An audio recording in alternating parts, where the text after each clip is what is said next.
പച്ച വിരിപ്പിട്ട വിശാലമായ പാടം, അതിന് മധ്യഭാഗത്താണ് പ്രത്യാശ പരത്തുന്ന ഈ കാഴ്ച. 2 ആഴ്ച മാത്രം പ്രായമായ നെൽച്ചെടിയിലാണ് കറുപ്പഴകിൽ ക്രിസ്തുദേവൻ തെളിയുന്നത്. കറുത്ത നെല്ലോലകളോ എന്ന് ചിലരെങ്കിലും കൗതുകം പൂണ്ടേക്കാം. ഉത്തരം അതേ എന്നു തന്നെയാണ്. അസാംബെത്ത, കാലാബെത്തി എന്നീ ഇനങ്ങളിൽപ്പെട്ട നെൽച്ചെടികളാണ് ചിത്രത്തിന് അഴകു വിരിക്കുന്നത്. കലയുടെ വർണ്ണക്കാഴ്ച തെളിയാൻ ഇനിയും 3 ആഴ്ച കൂടി കാത്തിരിക്കണം. അതിനാൽ തന്നെ ഈ ക്രിസ്തുമസിന് കൃഷിയിടത്തിൽ കാഴ്ചയുടെ 1000 നക്ഷത്രങ്ങൾ തെളിയും. അജയ്കുമാർ വെല്ലുവിടത്തിലാണ് കർഷകൻ. കാലങ്ങളായി തരിശുകിടന്ന കരഭൂമി നെൽകൃഷിക്കായി പാകപ്പെടുത്തി ആരംഭം കുറിക്കുകയായിരുന്നു.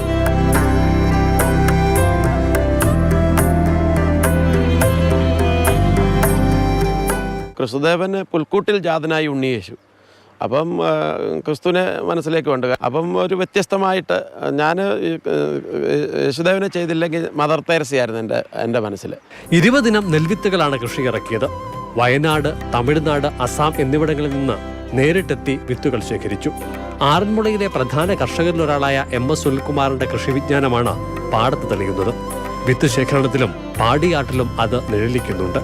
ചുമർചിത്ര കലാകാരൻ അഖിൽ ആറന്മുളയാണ് യേശുദേവന്റെ രൂപം തീർത്തത്. ഒരുക്കിയെടുത്ത പാടം ആദ്യം നനച്ചു, ശേഷം ചോക്കുപൊടിയിൽ രൂപം തീർത്തു. അതേ തരത്തിൽ പാടമുഴുത് വിത്തിറക്കി.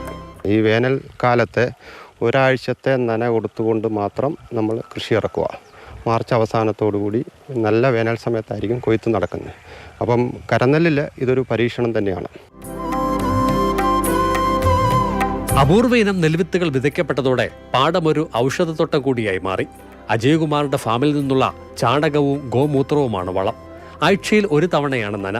മുഴുവൻ സമയവും നമ്മുടെ പാടത്തെ വെള്ളത്തിൽ വളരുന്ന ഉമയും ജ്യോതിയുമെല്ലാം ഇക്കൂട്ടത്തിൽ ഉണ്ടെന്നതിനാൽ തന്നെ ഈ കരനെൽ കൃഷി ഒരു പരീക്ഷണം കൂടിയാണ്. പശുഅധിഷ്ഠിത കൃഷി സമ്പ്രദായ രീതിയെ ഒന്ന് തിരിച്ചു കൊണ്ടുവരാനുള്ള ഒരു പ്രയത്നമാണ്. ചാണകം തണലത്തിട്ട് ഉണക്കി അതിനകത്ത് വട്ടയുടെ ഇലയും കൊന്നയുടെ ഇലയും കൂടി ഇട്ടിട്ട് പ്രോസസ്സ് ചെയ്ത് 45 ദിവസം ഇങ്ങനെ ബെഡായിട്ട് വെച്ചിട്ട് 45 ദിവസം കഴിയുമ്പോൾ ആ ബെഡ് പൊട്ടിച്ചിട്ട് അതാ വിതറിയിരിക്കുന്നത്. ദിവസങ്ങൾ നീണ്ട കണക്കുകൂട്ടലിനും ഗൃഹപാഠത്തിനും ശേഷമാണ് വിത്ത് വിതയ്ക്കപ്പെട്ടത്. ആകെ 40 അടി നീളമാണ് ക്രിസ്തുദേവന്റെ രൂപത്തിന്, 20 അടി വീതിയുമുണ്ട്.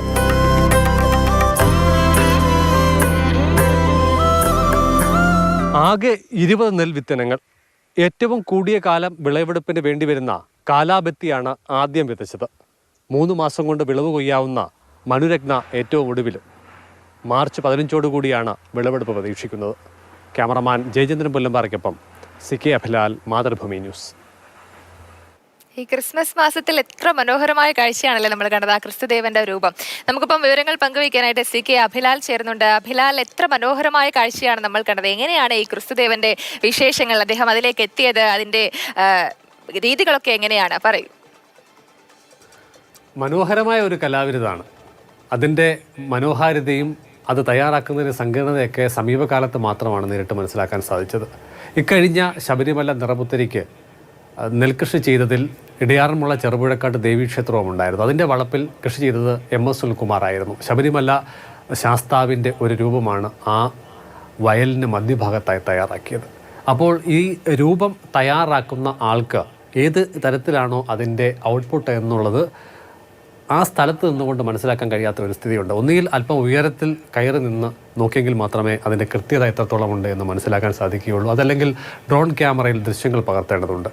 ഈ തോട്ടത്തിലേക്ക് നമ്മൾ ചെന്നാൽ പോലും കൃഷിയിടത്തിൻ്റെ മധ്യഭാഗത്ത് എന്തോ കറുത്ത നിറത്തിൽ ഒരു രൂപം നിൽക്കുന്നു എന്നതിനപ്പുറത്തേക്ക് നമ്മുടെ കണ്ണിൽ ആ കാഴ്ചകൾ വരികയില്ല. അതേസമയം തന്നെ ഡ്രോൺ ക്യാമറയിൽ ഈ ദൃശ്യങ്ങൾ പകർത്തുക, അതല്ലെങ്കിൽ മരത്തിന് മുകളിലോ വലിയ കെട്ടിടത്തിന് മുകളിലോ ഒക്കെ കയറി നോക്കിയെങ്കിൽ മാത്രമേ യേശുദേവൻ്റെ രൂപം പൂർണ്ണ രീതിയിൽ നമുക്ക് ബോധ്യമാവുകയുള്ളൂ. MS സുനിൽകുമാർ P പ്രസാദ് മന്ത്രിയോടൊപ്പം ഇസ്രയേലിൽ കൃഷി പഠനത്തിന് പോയ ആളാണ്. കൃഷിയുടെ ഒരു ചെറിയ വിജ്ഞാനകോശം തന്നെ അദ്ദേഹത്തെ വിശേഷിപ്പിക്കുക. ആ മേഖലയിലെ പ്രധാനപ്പെട്ട കർഷകരൊക്കെ തന്നെ ഇദ്ദേഹത്തിൻ്റെ സഹായം കൃഷിയിൽ തേടുന്നുമുണ്ട്. അജയ്കുമാർ, അദ്ദേഹം അല്പം പൊതുപ്രവർത്തനം ഉണ്ടായിരുന്നു, പക്ഷേ ഇപ്പോൾ പൂർണ്ണ തോതിൽ കൃഷിയിലേക്ക് ഇറങ്ങിയിട്ടുള്ള ആളാണ്. ഒപ്പം തന്നെ ഫാമുകളുണ്ട്, നിരവധി പശുക്കളുണ്ട്. ഇതുകൂടാതെ മറ്റ് വിവിധയിടങ്ങളിൽ അദ്ദേഹത്തിന് കൃഷിയുണ്ട്. ഇപ്പോൾ പൂർണ്ണ അർത്ഥത്തിൽ ഒരു കർഷകനായി അദ്ദേഹം മാറിയിരിക്കുകയാണ്. എന്തായാലും ഒരു മത സാഹോദര്യത്തിൻ്റെ സന്ദേശം കൂടി ഈ കൃഷിയിടത്തിൽ അവർ വിതച്ചിരിക്കുകയാണ് എന്നാണ് നമുക്ക് പറയാൻ സാധിക്കുന്നത്. പ്രത്യേകിച്ചും ശരി അഭിലാൽ, എന്തായാലും ഈ ക്രിസ്മസ് കാലത്ത് നമുക്ക് ഏറ്റവും വലിയൊരു ഗിഫ്റ്റ് തന്നെയാണ് ഈ ക്രിസ്തു ദേവന്റെ കാഴ്ച.